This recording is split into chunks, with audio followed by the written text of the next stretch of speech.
That's not to say my dogs don't ever eat grinds. They do. We do grinds, we do raw meaty bones, basically chunks of bones, and we do whole prey feeding. The time that they eat the most grinds is in the winter because I live in the Chicago area and we have some pretty cold winters, especially in January and February.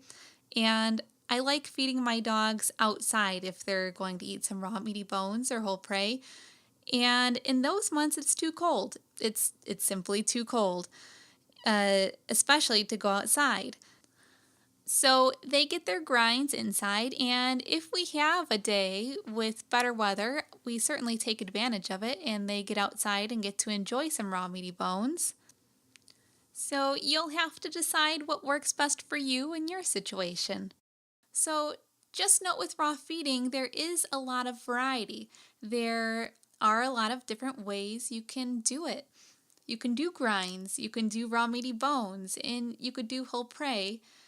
And there's really every protein that's out there available to choose from.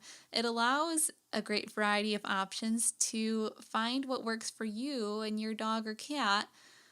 There's more variety in ways to feed raw than kibble or canned diets, and you have control of every single ingredient that's going into your dog or cat's meal. So keep that in mind that if you think it's gross to feed raw food, that there are many different ways that you can go about feeding it that might make it less gross in your mind. Of course, our dogs and cats don't think it's gross at all. That's the way that they are designed to eat, and whatever you put in front of them, usually they have no problem eating it all. And usually they're very happy and excited to eat it.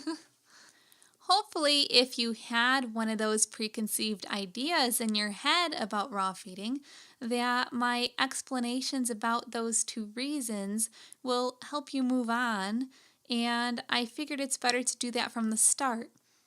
Now I'm going to explain why our dogs and cats should be eating a raw diet in the first place.